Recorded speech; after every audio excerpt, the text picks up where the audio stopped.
Okay, so we're gonna go into our deism, and then we're gonna go into Queen Ananike and her horoscopes and her advice for us for this week. But first, we're gonna go into deisms. And deisms, what is deisms, you ask? I suffer from insomnia, and I spend a lot of time by myself. And during that time, I speak to my best friend, and my best friend is myself. And we have awesome conversations, me, myself, and I. So, I will share with you some of my deisms and some of the conversations that I have with myself. And I want to share this particular conversation with you, Keedar. Alright. I've always wondered, you know how you have pets, dogs and cats, parrots and things. Mm-hmm. Do American parrots speak English and like Spanish? Parrots, dogs, or cats speak Spanish. Asian dogs and cats speak Spanish. Like they speak different language. Like say a American cat meets a Asian cat. So the American cat goes meow, right? And the Asian cat goes meow, right? And the Latino cat goes meow. You know, do they speak the same? Can they understand each other? Like do pets actually speak different languages? Yes, and no, they can't understand each other. You think so? Hell no. But they understand cat shit though. What's cat shit? The equivalent to if I seen a nigga in London and I gave him the head nod, he know what the fuck that means. So, He might not speak the same language, but the head nod. he know what that means. So if So if a cat come up and do the yam, it means the same thing. it mean the same shit. So the meows are different. So American meow and a Latino meow and a Latino meow. They all different, right? They all different. They all different. They all different. So if I say, you know, it's time to eat a ruff, like a hood dog gonna be like ruff, right? A suburban dog gonna be like ruff. You know what I'm saying? And a Latino dog gonna be like ruff. Did you just make him gay? Did Did you make him like part of the halftime show at Super Bowl? Well, you know, rough. You gotta add that roll to the top when it's Latino, you know.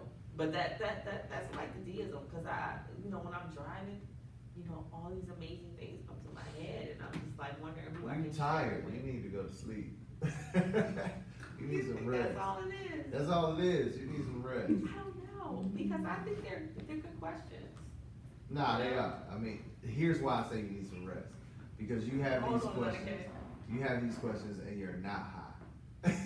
Oh, right? Like these were like high questions right now. Imagine if I was smoking weed, but right, so weed, like I so would you have. can go to sleep. You No, can go I to can sleep. have better conversations with myself. Anana K, what were you going to say?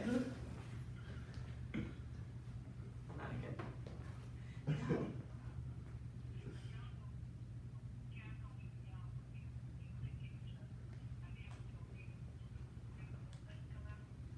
No. No. Yep. Well, see, you have Really? cats. I You got know. cats. Obviously, you She's got the cat cats. lady. She is the cat lady for real. But this is another question. Do Southern dogs have a Southern accent? Yeah. So what did their ruff sound like? And New York dogs wear Timbs. Yo, they my dog, they my niggas right there. And they wear Yankee fitteds. They wear Yankee fitteds. That's what I'm talking about. That ain't the real dogs. I don't know about the rest of y'all dogs, but they the real dogs. When I say I think Southern dogs, I think they trashier too. For real? Yeah. Wow, explain. Cause I'm they be in a trap house.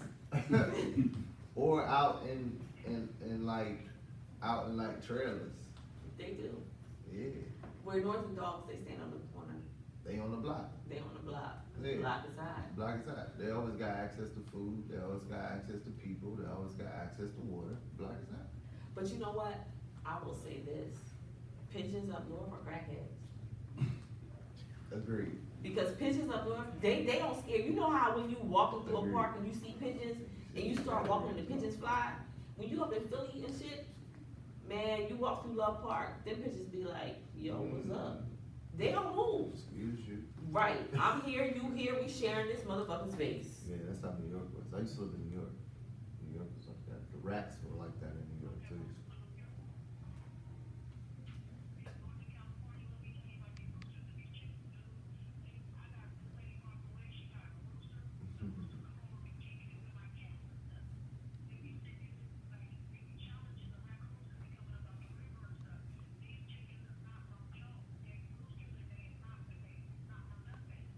The roosters.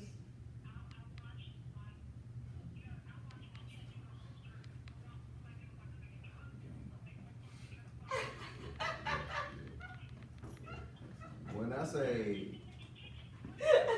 I say all your LA accent came out, all your Cali came out right there. I was like, oh shit, this is Nipsey's cousin. No, not the rooster and the chickens. You're ready to make a drug deal. Okay, that's what's up. But that's the dogs and the cat. Cause now that's the dogs and the cat though. Cause I had a blue nose pit. She was beautiful too. Blue nose pit and a gray cat. So they was both silver beauties. And my cat used to walk around like, I dare you. I already fought 3 red nose. I ain't got time for you. We gonna be friends, I'm gonna scratch the shit out of you. And it was cool as shit. Like my cat had no fear of no dog. Cause she literally survived. I had an ex, he had 3 red nose, right? He had the mother, the son, and the daughter. And what he did was, when we was dating, he would bring one over at a time. And when he would spend the night, he would leave one the red nose there so they could get to know each other. But then finally, when we thought all 3 of them was cool with each other, he brought all 3 of them. And in the middle of the night, we heard the cat just like, right? And he went out there, and all you see was this big fur ball in the middle of the living room, right?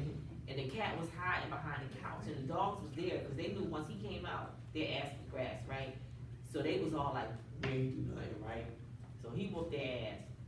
After that, she was like, I got this. I know how to handle these dogs now. Like, dogs ain't shit. And then me and him broke up. I got a blue pit. And her and my blue pit was like, they was like this. Right. They was tight as hell. Like, she ain't had no fear. She ain't care what dog was coming around. She was like, yeah, I'm good. I got this. Y'all ready? Y'all want some? I got some for y'all. So, but Anana K, it is your moment now.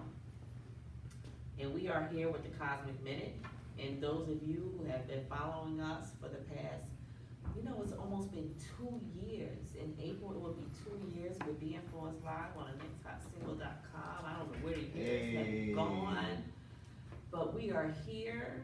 We have stood strong and steadfast, and it is that time for Anana K. So Anana K, you start bringing us in, and I don't know if you're gonna save the best for last, which would be me, and that's the Aries, because I lead this motherfucking pack.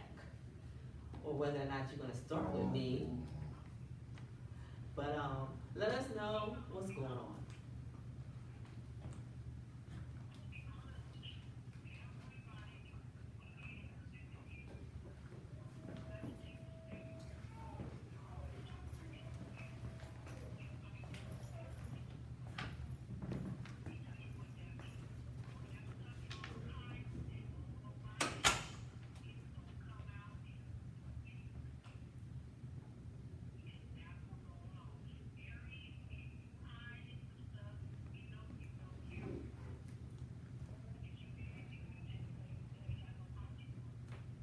I know that's right.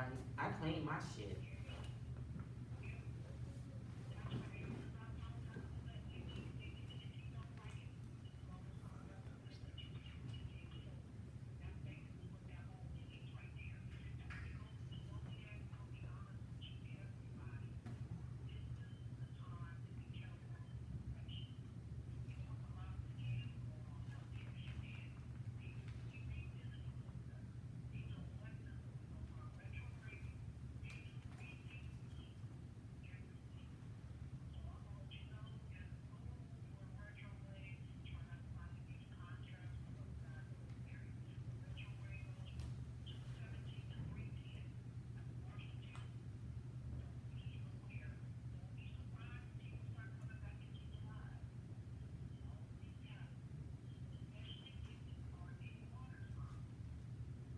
Well, see, I have water in my moon and in my Venus, so, and we already know what happens to me, cause Mr. Scott loves to come back every fucking retrograde.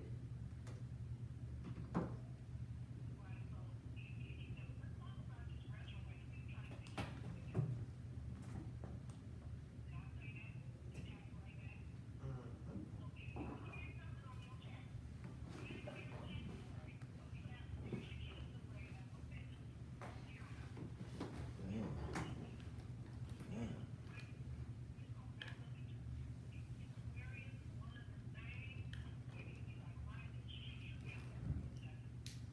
Wait, let me make sure. Let me make sure I got this right. Are you talking about just Aquarius, or you talking about everybody? If you have Aquarius in your chart. Ooh, you talking about everybody, baby dad is gonna get exposed? That, and if you have Aquarius or Pisces in your chart. Mm.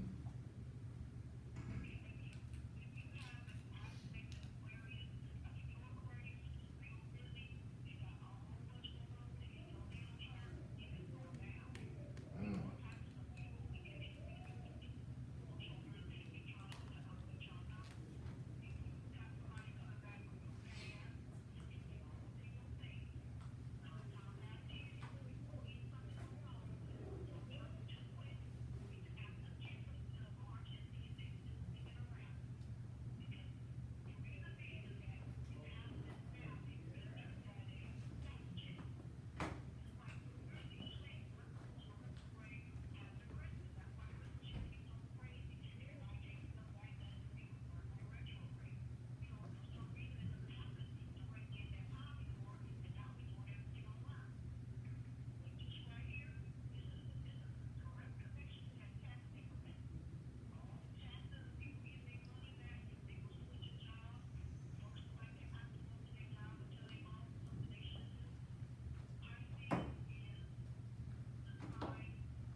Keedar,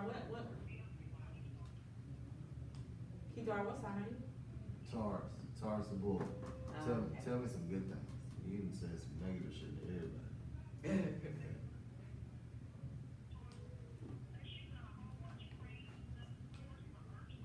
Mm-hmm.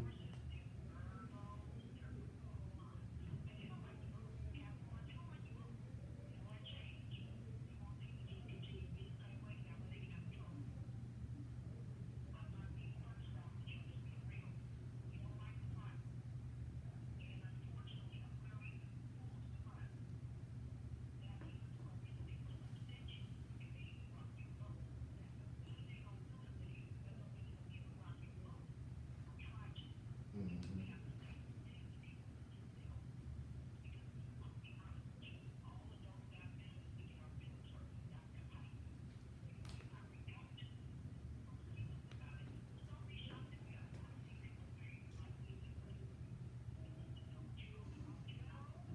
Mm. I'm good. Yeah.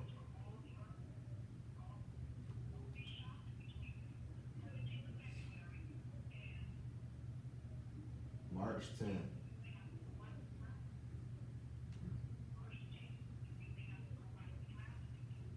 Waiting. I can't wait.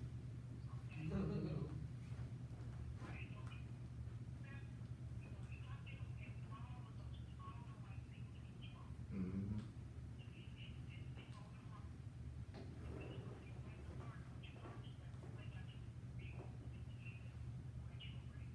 Damn right.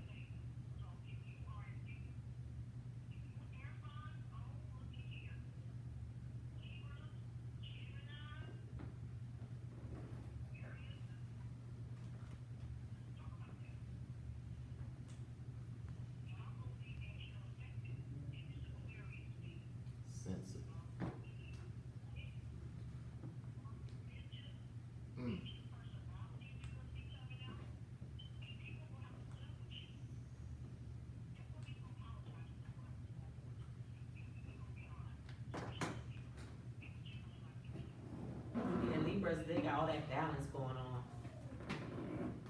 Well, I don't have no Geminis in my life.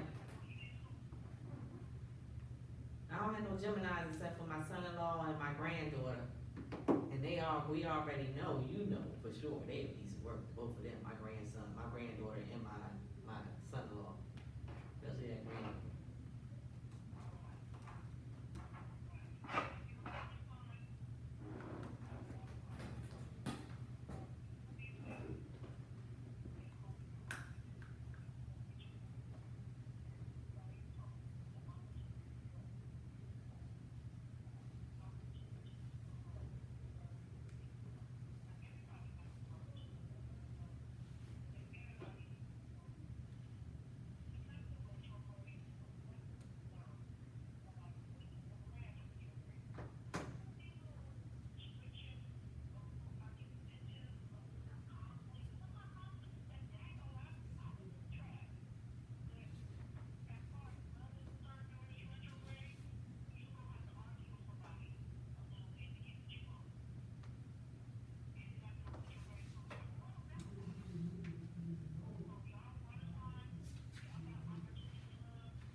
You know, I must be already in retrograde, cause you've already heard me say how many fucks I don't care right now. So, if that's gonna be on 10,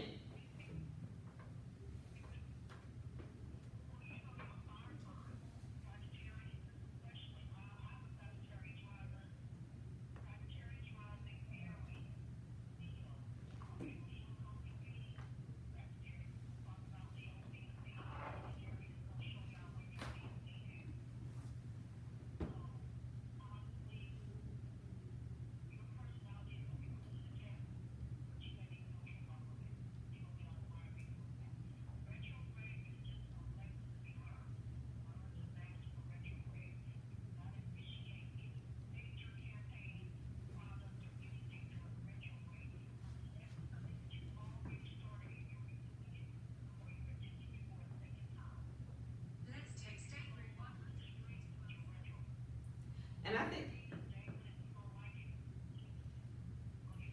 no, and I think that's something people need to understand. They walk into the retrograde and they're looking for all these negative attributes to take place, and they're not realizing that they can redo some things that were done. They're not realizing how to take advantage of the retrograde. And most people, they see retrograde coming like, oh my God, here comes the retrograde, life is getting ready to create a bunch of havoc, and not realizing how to use that to their advantage.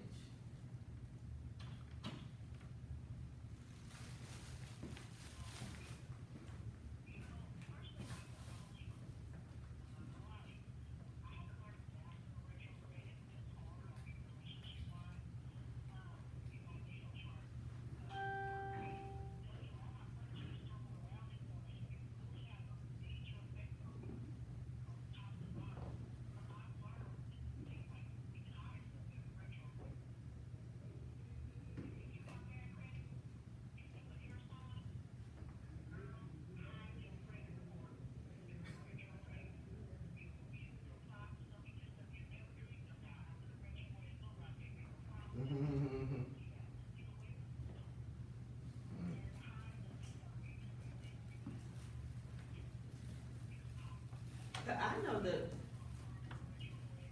I witnessed that. That last retrograde that we had was one of the best retrogrades I ever had, because things just started popping up for me. I mean, things just start coming back around, like it's your time where these things that have been removed during whatever period of time, it's time for that stuff to come back and be renewed, and your ownership of things are being replaced. Like, the last retrograde was the bomb for me, so I gotta look a little more into this retrograde and see where things fall for me, so that I can take advantage of this one again.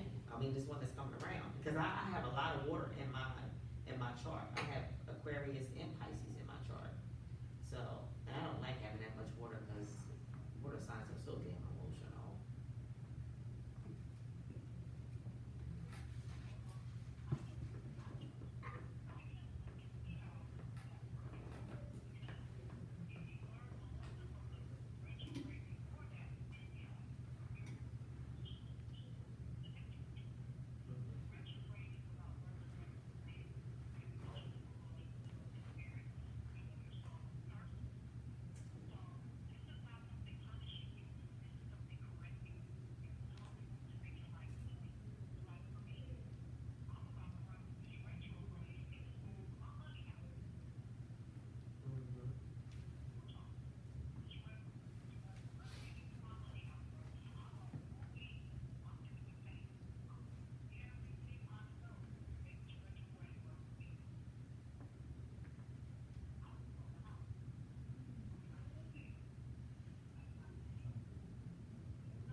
And you know what, I wanna say it's Jupiter that's coming up after Mercury, or maybe Neptune.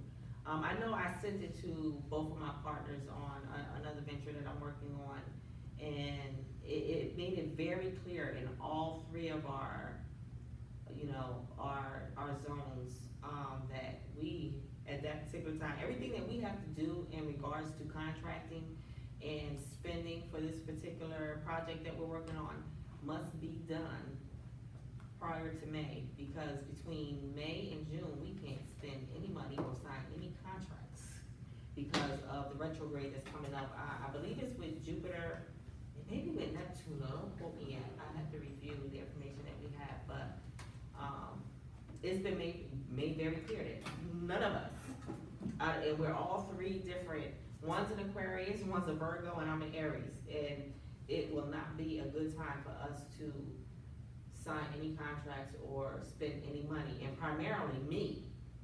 My Virgo can handle some business, but me and the Aquarius, the fire signs, we cannot handle. I mean Sagittarius, I'm sorry, Sag, Aries, and Virgo. Me and the Sag, we can't handle any business ventures during, the retrograde that comes up between May and June into July. And that's either Virgo or Neptune. So, but again, you guys, I wanna make this clear, because if you're watching us on Facebook, you cannot hear Ananike Amun-Ra. But if you go to thenexthotsingle.com, www.thenexthotsingle.com, you will be able to hear Ananike and any one of our guests that call in remotely. And hopefully next week, you'll be able to have a visual, and you'll be able to hear and see Ananike and whatever guests we have that are not in studio. They will be here remotely, and they'll be on the screen, and you'll be able to hear everything and see, and actually see their lovely faces in studio with us, even though they're not physically here.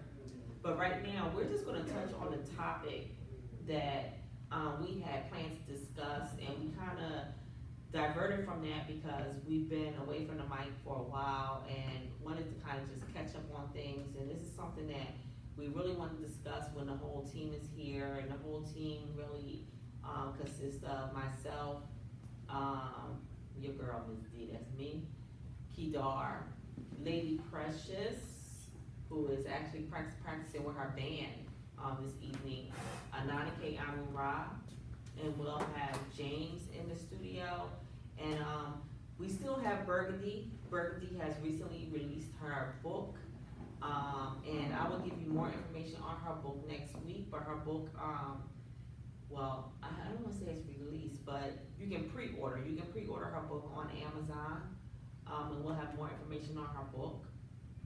And she may have the opportunity to call in with us next week. We'll have to touch base with her and see what her schedule looks like.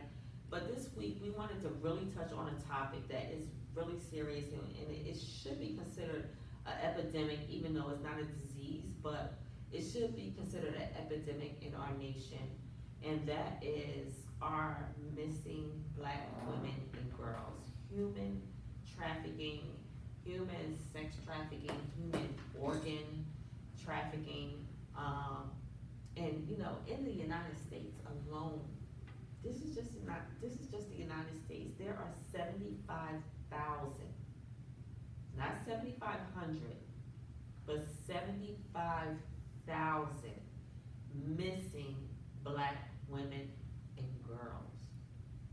Like, how do you accumulate that number of missing persons? And we don't have this in the media on a daily, regular basis.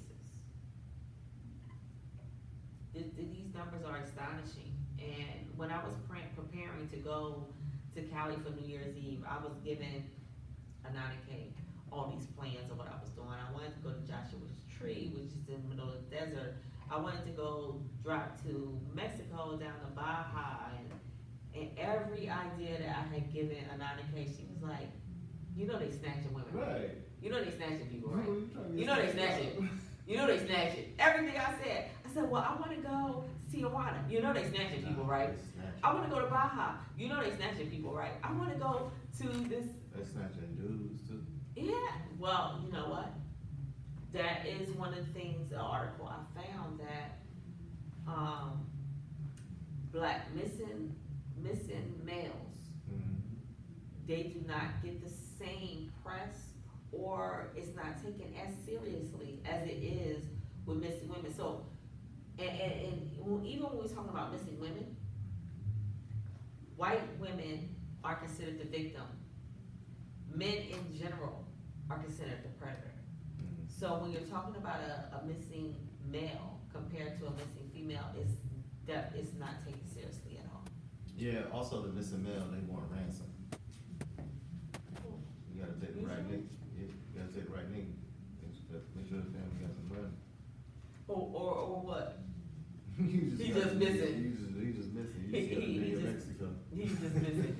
But we touched one of the reasons, because I see it on my pages, and I get emotional when I hear about children missing or children being snatched. It's like, oh, I think about my grandchildren and things like that. But I really wasn't going to delve into this topic, but Ananike and Lady Precious, they really wanted to dig into this topic, and they wanted to bring it to the light. So I said, okay. You know Atlanta's huge. Yeah, it's one of the biggest cities. One of the biggest cities. Yeah, for that. And we just came off a Super Bowl. And Super Bowl is one of the largest events for sex trafficking Okay. and human trafficking. Well, it's the same thing, big pimping, So it is one of those times a year where you can definitely, go ahead, Veronica.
And you know, that was one of,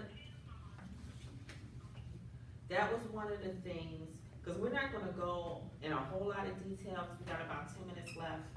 And, we're gonna wrap it up because we're gonna come back to this topic next week and we're gonna do, you know, we're just gonna consider this a series, cause we're just touching on it today. But that's one of the things that, in the Black community, most Black missing children are considered runaways and not actually missing persons. And most Black children that are considered missing persons are children that come from foster homes or homelessness, which makes them more vulnerable to human trafficking or sex trafficking. And so it's just dismissed. It is not considered an issue. And then our families don't have the money to put out to investigate. The media doesn't involve themselves because they're considered runaways and not missing persons. Excuse me. And I have part of the statistics here that I have sitting in front of me is 100,000 to 300,000 underage girls, and this isn't by race or this isn't by race, but 100,000 to 300,000 underage girls are being sold for sex in America. Now we talk about America being the greatest country of all time, you know, but how are we in this situation? Because it's basic slavery, but this is sexual slavery. 100,000 to 300,000 underage girls. These are not women, these are girls. And we're talking about people snatching up girls from ages of 10 to 18, 19, 21 years old. This is something that needs more exposure, and it's not getting the exposure that it should get, because it happens every day.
Yeah.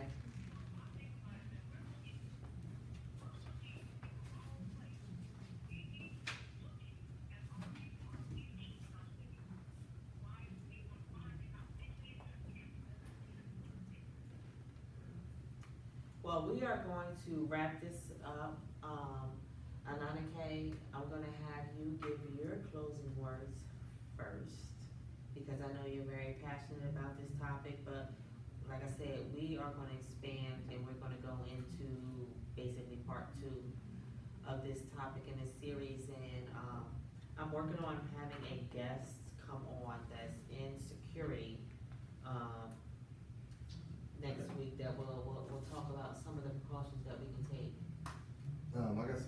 a department, she's with Georgia, state of Georgia, and part of the Department of Traffic Services. And her job is she's a sales trafficking expert. Excellent. Let's see if we can get her on next week and we can talk into some more detail and really delve deep into this topic and share this with our community, because our community really needs to know, because one of the things that it says that, you know, we talk about lack of media exposure when it comes to Black victims, and one of the main reasons that we have lack of exposure is because our community does not trust the police. Right. So we're not making the phone calls, we're not demanding that they do something. And we need to demand with law enforcement that you do more when our children, our women, and our men are missing. Keedar, can you give us your closing words for today? All Or day, joke. all day just let this topic. It's great being here. This was fun. Kobe caused some riffraffs in some homes. My wife we actually miscarried. And you know, I'm like, all right, cool. Get back on it. And Kobe died. I was like, oh my God, this is the worst thing ever. She was like, wait, hold on. You wasn't sad about the baby. You sad about He ain't in our household, yeah, right. But that's how powerful Kobe was, and what he represents is greatness in every moment. Most of us have we have experienced our own greatness in some moments. If we could take anything from Kobe's life, is try to increase the moments of greatness you have in your life. Absolutely. Absolutely. My children and I and my son-in-laws that are technically my in-laws, we do a group text in the morning. One of my daughters was kind of mad. It was like, how are you gonna add him on a group text? He's not family. I said, you know what? Anyone that's involved in my grandchildren's life that affects the direction of their life is part of this family. Love it, like it, or hate it. He is their father. He has an impact on the direction of their life. And we are gonna show them that we have undeniable love, their best interests at heart, and we are gonna be better than the rest. We're gonna show them what greatness looks like and that we are a family. So every morning, y'all butts are gonna be on this text. And we're gonna have fun, we're gonna say good morning, we're gonna wish each other well, because if something was to happen and you don't have those last words because of some foolishness that happened 4, 5, 2 years ago, last week, we're not going out at the big. But this is your girl, Mz Dee, and as you know, when I came to you guys in January, February of 2019, I shared with you that the universe had finally guided me and instructed me to write my book and my memoirs. And I really wanted to have it to you by fall or winter. But some things have to take time.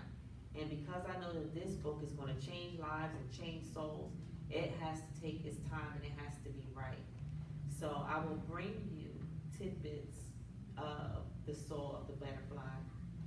As you know, the title is I Have a Story to Tell, Soul of the Black Butterfly. And so what I'm gonna bring to you this evening, and you can always follow me on IG, and this is one of my posts from way back, that garnered, you know, quite a bit of interest, and you all can't always see the interest in the likes, but I can see the interest in the back end. And in this particular post, I just instructed you to just be you. Just be you. If no one has told you lately, I'm telling you, you are enough. Just be you. Be true to yourself. I know most of us have forgotten who we really are. Many of us have been given false labels, since our childhood. But today, be still and ask yourself, who am I? Tell yourself, I am enough. Write it down daily, and you will shine. Remember, you are one of a kind, which makes you valuable. We have to peel away the layers, and I learned that while I was writing my memoirs. There are so many things that so many of us suffer from. So many of us have taken in things, issues, weights, situations that are not our own since our childhood, that define us as our adults, that do not belong to us. So we have to learn how to go back, and we have to erase those things and find who the Creator made us to be, and be who that person is. Just be you. When we reach a new year, it's not about new me, new year, new me. You don't have to be something that you are not. You were already created to be. You don't have to be new. You just have to contact and reach who you originally were meant to be. It doesn't mean you're being new. It doesn't matter how many people you block off your social media. It doesn't mean how many people you get rid of. If you relocate, if you get another job, if you have not reached who you actually are and peel back those layers to just be you, who the universe created you to be, you're still gonna be the same old you. So you're gonna be who you are today. You're gonna have to hurt a little. It's going to be a little pain. There's going to be some tears. You have to go back to just you and just be you, because you're enough. The universe and God created you to be who you are, and that's all you need to be. So this is your girl, Mz Dee. This is your boy, Keedar. Another Kate.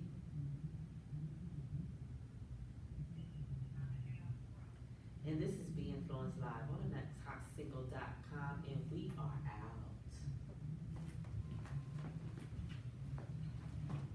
And we are out.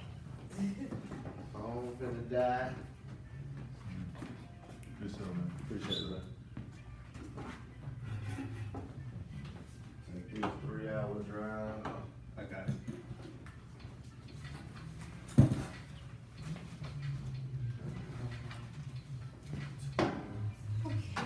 Do I want to go make money, or do I want As to go always, good sleep? job. Put them on. Thank you. Good job. Thank you. Appreciate you.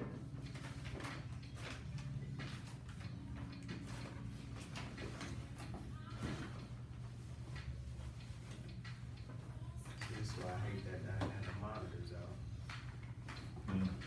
I'll be able to put it out. That's okay, once we hook that up, it'll be perfect. I think I'm gonna go for the Yeah, we can ready.